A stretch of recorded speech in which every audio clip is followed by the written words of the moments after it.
I don't have very many of them right now because unfortunately the ones that I had when I was a kid got sold off. But at the same time, I'm still rebuilding my collection. Let's see, did I miss any outside? Uh, Tiny Toon Adventures on the NES, and I'm actually a really big Tiny Toons fan too. Who isn't? And I have pretty much all the other Tiny Toon games aside from this one. I had Buster's Hidden Treasure, Buster Bust Loose. I even had that terrible Game Boy version, but I had never played nor had I ever owned the NES version. So there you go. Uh, Now I got a few good old classics, and he was nice enough to include dust protectors for these two particular games. We have Kirby's Adventure, which I don't think I need to explain to you, and one that's very closely linked to my childhood, Little Nemo: The Dream Master, which not so much the game, but I was a huge fan of the movie when I was a kid. And I know people say it sucks. I know that there was a lot of trouble behind its production. I know it got passed around to a whole bunch of different different studios, including even to Hayao Miyazaki, who described it as one of the worst experiences he ever had in his career.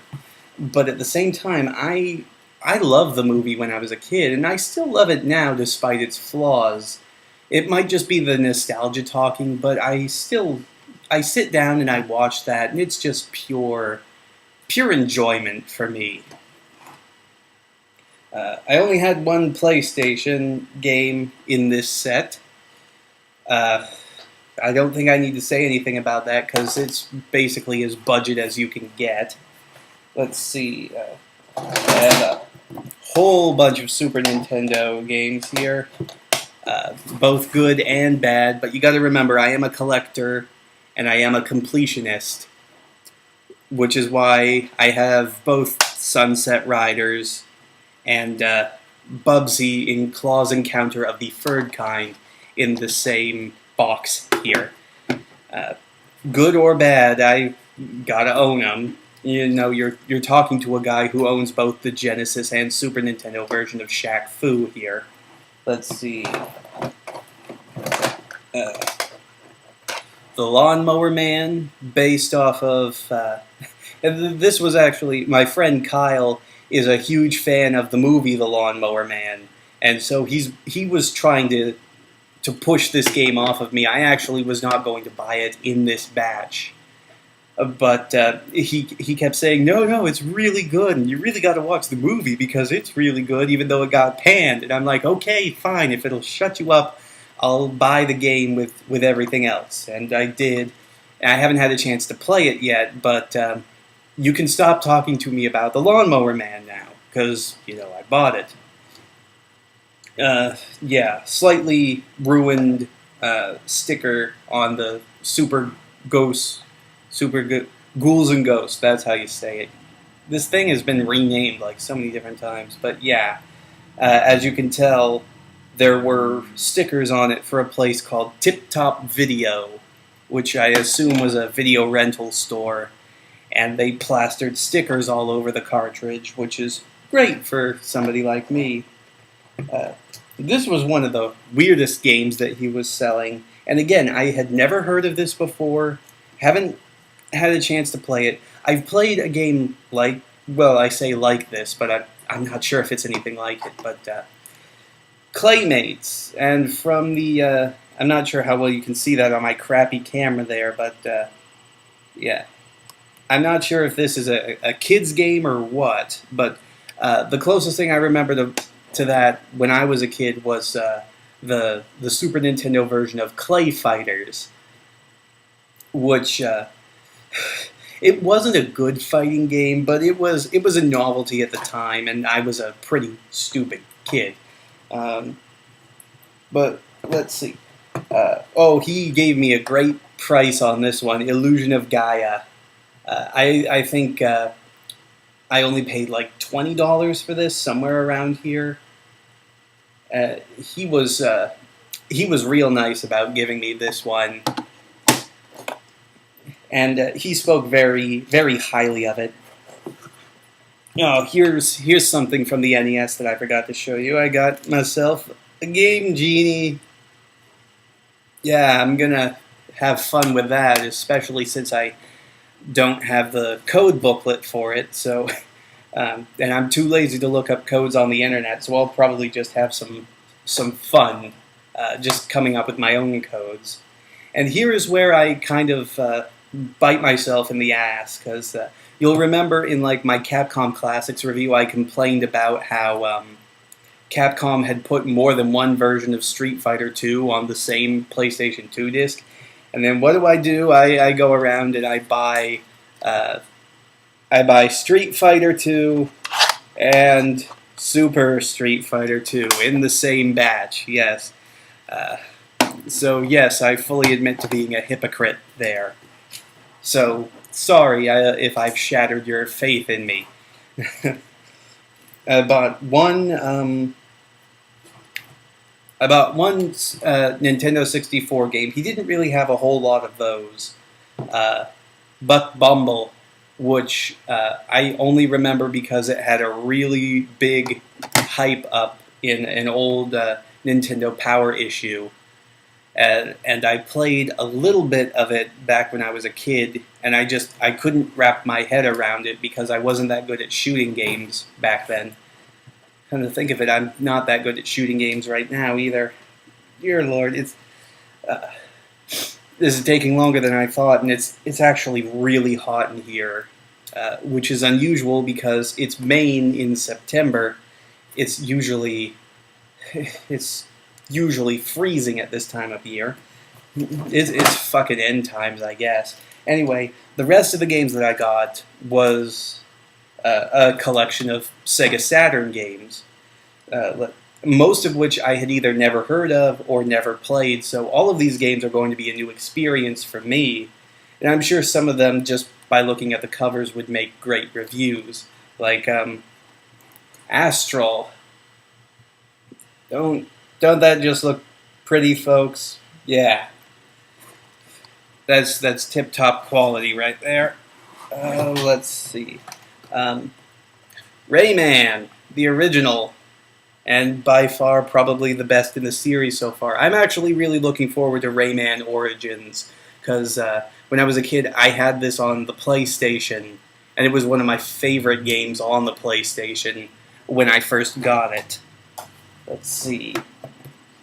Shining Wisdom, which is another game where I think I might have, I think he might have given it to me too cheaply, which I kind of apologize for that, because I'm not actually sure how rare this game is, but I've never heard of it, and I'm a pretty big Shining Force fan, of which I hear that this was a spin-off of. Which is odd, because the Shining Force series was a spin-off of Shining in the Darkness, and I could probably go all day about that. Ooh, here's a classic that I'm sure some people will recognize. Skeleton Warriors. Oh yeah, you don't get much more badass than just calling your game Skeleton Warriors. I was first introduced to this on an old episode of Cinematech on G4, back when they actually did video game-related programming. Only got a few more, and then I'll stop wasting your time, I promise. We got Blazing Dragons, which was a game that was kind of based off of the cartoon of the same name, but was kind of not. And I'm sorry, I just noticed down there at the bottom something that really made me laugh when I was a kid. Starring Terry Jones and Cheech Marin. The original cartoon was actually made by Terry Jones from Monty Python, and it was actually pretty heavily censored when it was brought over here to be played on the Disney Channel.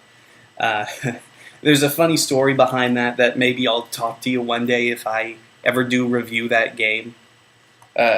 Let's see. Panzer Dragoon 2 Zwei. I bought my Sega Saturn like 2 years ago, and the game that it came with was the original Panzer Dragoon. And I've been trying to get the rest of the games in the series since. But of course, quite a few of them are getting really rare nowadays. They're like the forgotten classics of that system. Well, okay, only two more to go here. The Sega Saturn version of Bubble Bobble. Yeah, right there, Bubble Bobble. I have the NES version, and I'm not sure how huge the difference is between the two.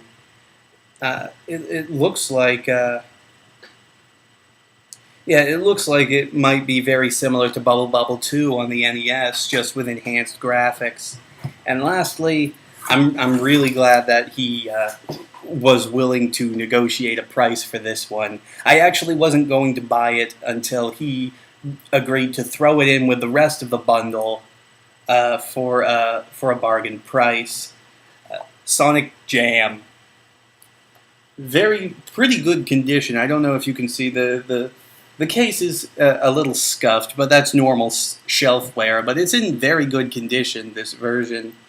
And of course, I know it's basically just a collection of the first 4 Sonic games, and those are a dime a dozen nowadays. But of course, this will look good in the collection. So yeah, that's what I've been up to. I just got a hold of all this stuff, wanted to share it with you, wanted to know what you guys wanted to see in the future, because your viewership is very much appreciated.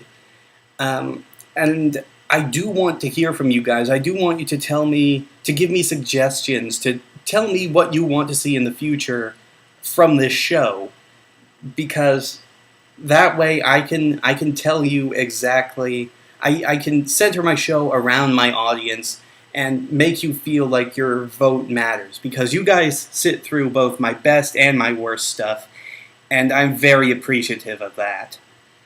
So I guess I'll just end this by saying thank you for watching me so much. Thank you for taking the time to actually watch this vlog. You must be bored as crap right now. And judging from the time, I'm going to have to split it into 2 segments to put it on YouTube anyway. But thanks for watching. Thanks for taking an interest in the show. And I do promise that the Ushio and Tora review will be up by this weekend, barring any unforeseen circumstances. I think that's everything. Now, I'm sorry if I seem a little out of it right now, but it is getting really hot in here, and my fan is all the way on the other side of the room. So, again, thank you very much. I hope this was at least semi-fun for you to watch, and I'll talk to you all later. Have a good night or day or whatever time of the day it is where you are. Bye.